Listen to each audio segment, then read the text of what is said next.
It is Jay Delnegro here, one half of the hosting duo of the Don't Judge Me podcast. Just wanted to let you all know that you're about to listen to a breakdown of episode 205. After you listen to this breakdown, do yourself a favor, have a little treat for yourself, go back and listen to 205. Then do us a favor and let us know what you think of the breakdown and the episode altogether. You can do so by leaving us a voicemail at 202-642-9398 or send us an email at don'tjudgepod@gmail.com.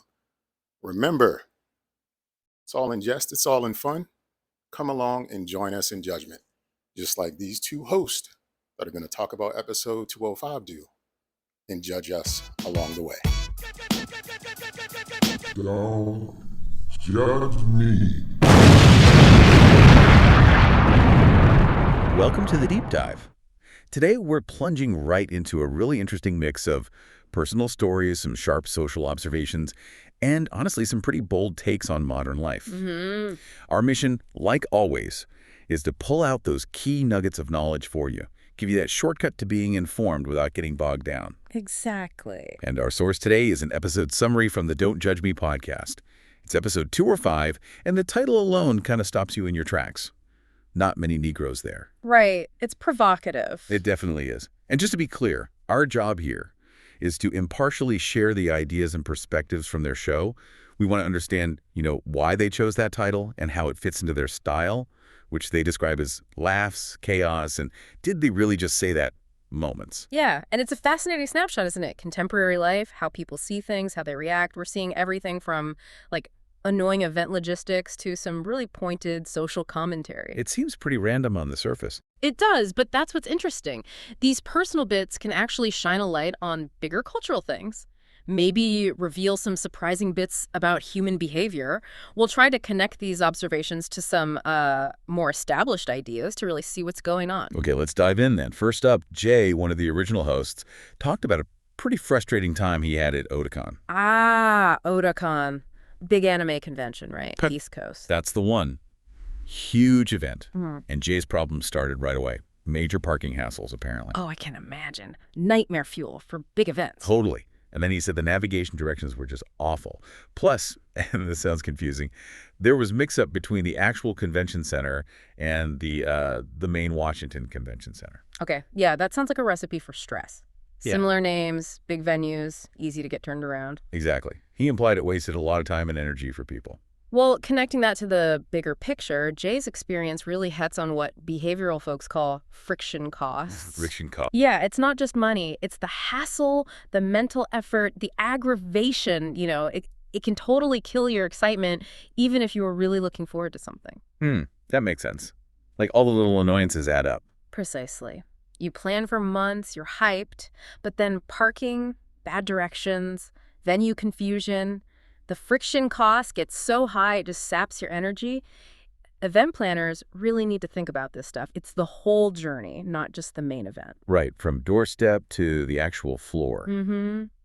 And Jay also mentioned sensory overload. Too much noise for his eyes was the phrase. Yeah, that was it.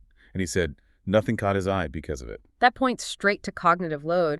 When your senses are just overwhelmed, you can't process anything new. Your brain just kind of shuts down engagement. Sometimes less is more in those environments. Friction costs and cognitive load. I'm definitely remembering those. I felt that exact thing. The effort just makes you question being there. It's debilitating. It really can be.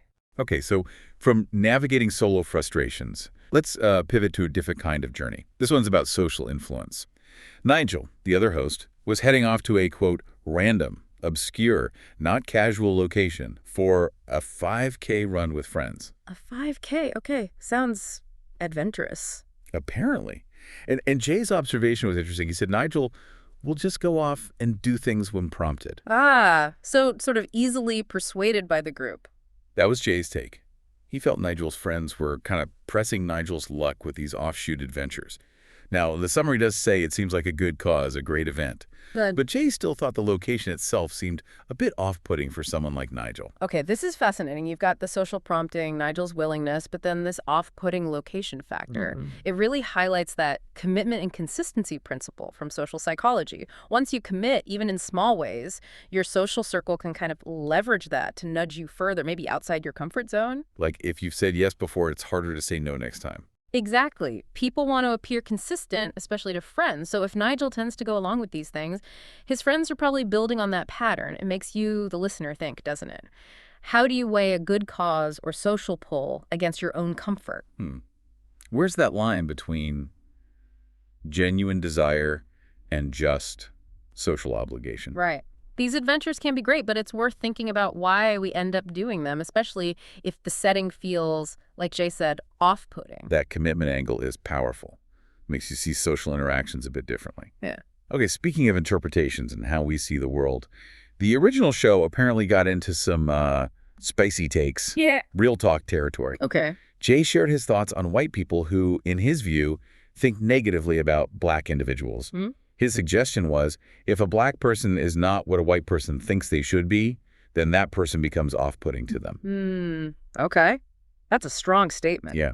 And he apparently elaborated, saying this challenges what they, the white person, thinks of the world, that it might even suggest them being incorrect about things. So challenging their worldview directly. Right. And the summary relays his ultimate point from this part as, feeling wrong is the biggest regret a white person can have. Again, we're just relaying the perspective shared by the original hosts here, trying to understand their points. Understood. And this observation, as it's presented in the source, really prompts us to think about the psychology behind discomfort when our beliefs are challenged. Jay's perspective touches on things like confirmation bias. Looking for proof of what you already believe. Exactly. And cognitive dissonance. That's the mental discomfort you feel when you hold conflicting beliefs, or when new information clashes with existing beliefs. So seeing someone who doesn't fit your stereotype causes that dissonance. It can, yeah. And to ease that discomfort, people might resist the new information, try to explain it away, or dismiss the person or the source. Jay's point about feeling wrong being the biggest regret, that speaks to how tied our identities can be to our worldview. It's less about being factually wrong and more about a threat to who you think you are. Potentially, yes. A threat to your established understanding. Again, we're simply relaying the viewpoint expressed in their show, using it to understand these complex social dynamics through established psychological concepts. It's definitely a heavy observation about how we filter information that doesn't fit our mold. Okay, shifting gears again, another unique cultural bit from the podcast summary. The hosts apparently came up with a new theme for what we do at conventions. Oh, what's the theme? It's about inserting themselves into what they called the Can I Take a Picture Society. But their approach is direct. How so? The summary states, they are not going to ask for permission to take pictures. We're just going to do it. Wow. Okay, that's bold. Yeah. That's quite provocative because it directly challenges the usual norms of consent and interaction in public spaces, especially at conventions, right, which have their own unique social rules. True. Lots of costumes, people performing. Exactly. So connecting this to the bigger picture, it makes you think about the shifting boundaries of personal space, especially with cameras everywhere now. What permissions are implied or not implied in those settings? People do often expect to be photographed at cons, though. They do. There's often a degree of public display involved, but these hosts seem to be deliberately ignoring the usual social contract of asking first. It raises a big question, really. Which is? In our constantly documented world, where does courtesy and respect for autonomy stop? And where does this sort of perceived entitlement to capture images begin? It's not just about conventions, it's like a mini version of a much bigger debate about privacy and digital ethics. That's a really good point. How those specific environments like cons just amplify those questions about social norms makes you wonder how people would actually react to that approach. It would certainly be an interaction. Definitely. And just briefly tying another piece together from the original summary, they mentioned a perfectly timed listener voicemail from Jared of Hooks, Rubs, and Spices. That wasn't just a throwaway line. It seemed to show how important listener input is to their format. Yeah, that makes sense for a show like theirs. Including listener voicemails, especially calling one perfectly timed, is pretty smart. Why do you say that? Well, multiple reasons. First, it builds community, makes listeners feel involved, that's key for loyalty. Second, it adds that spontaneous, unpredictable element, feeds into the chaos and laughs vibe they promise. Right. Keeps it fresh. Exactly. It's more dynamic than just reading an email. And for other listeners, hearing someone like them adds relatability, maybe sparks more discussion. It shows the show isn't just talking at people, it's a shared thing. Nice. Okay, so what a ride this deep dive has been.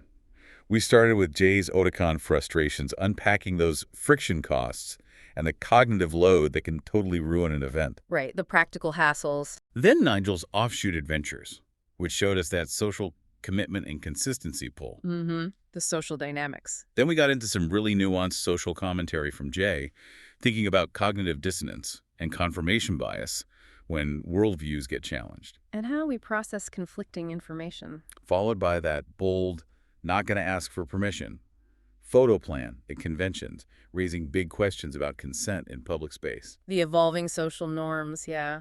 And finally, seeing how listener interaction, like that voicemail, helps build community and keeps the show dynamic. This dive really showed how we navigate, perceive, and interact with our world, sometimes in really complex ways. Absolutely. All these different threads, convention hassles, the 5K, the social takes, they all point back to how our experiences and social pressures shape our views. It really challenges us to think about how we react to sensory overload or social nudges or viewpoints that clash with our own. Yeah, and to spot those psychological things at play when our understanding gets rocked. These aren't just stories. They're windows into some fundamental human stuff. So the final thought for you listening. As you go about your own daily deep dives, maybe it's a crowded event, maybe it's just hanging out with friends, or even a tough conversation, how much of your experience is really shaped by your expectations, by your boundaries, and maybe by those unexpected moments or comments that make you see things or people just a little bit differently? It's an invitation, really, to notice your own friction costs, your own commitment traps, maybe. And just to observe the stories we tell ourselves and about other people. Lots to think about there. Judge me.